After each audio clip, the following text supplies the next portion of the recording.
What's up, guys? This is episode 1 of the Health Awakening. In this podcast, we'll be discussing the prevention of harmful substances, stuff like drugs and alcohol, especially in the adolescent population. I'm your host, Ethan. And I'm your second host, Miles. Let's take our first look at alcohol. Alcohol is bad for people because it harms nearly every organ system in the body. And it's especially bad for teens because it harms the adolescent brain, which is still developing until the age of 25. This is so important for adolescents because it can heavily affect brain development, memory, and also it impairs judgment. There's also social consequences like getting worse grades and loss of interest in hobbies that you previously liked. Alright, let's move on to drugs. See, the problem is that teens don't think that they'll get addicted while experimenting with drugs or even alcohol because they think that they'll have the ability to stop whenever they want. This couldn't be further from the truth. Furthermore, similar to alcohol, drugs are especially bad for teens because they harm the developing brain, which, as previously stated, is still developing until you turn 25. Furthermore, mental health plays a massive role in a teen's desire to experiment with drugs and alcohol. This is because if they're sad, they may use drugs or alcohol as a coping mechanism or escape, which ultimately leads to more relying on the substances and addiction.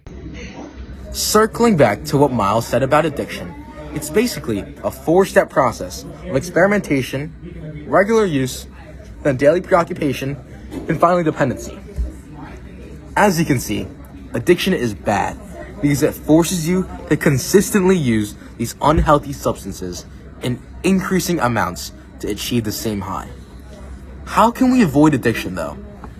Well, for one, we can try talking and healthy methods of coping.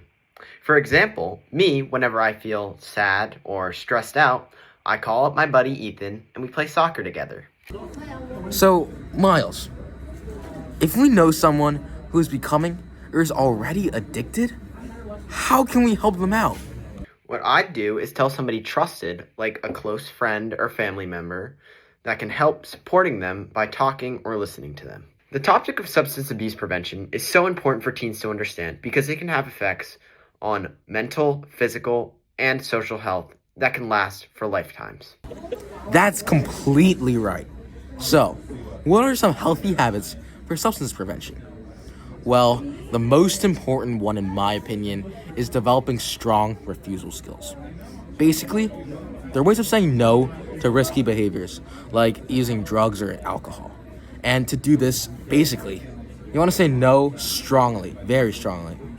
Suggest alternatives, and give reasons. One of the reasons that I really like are allergies or strict parents.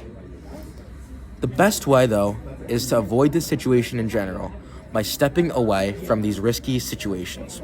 In addition, another healthy way to prevent substance abuse is doing mindful self-care techniques and stress management. I find these helpful. When I'm stressed out or have a lot on my plate, I like to talk to my sibling, play soccer, or go to the gym. If you're looking for a piece of advice to be and stay healthy and successful as a freshman here at CSW, I'd say to take care of yourself by sleeping right, associating with the right people, and getting a balance with sports, school, and friends.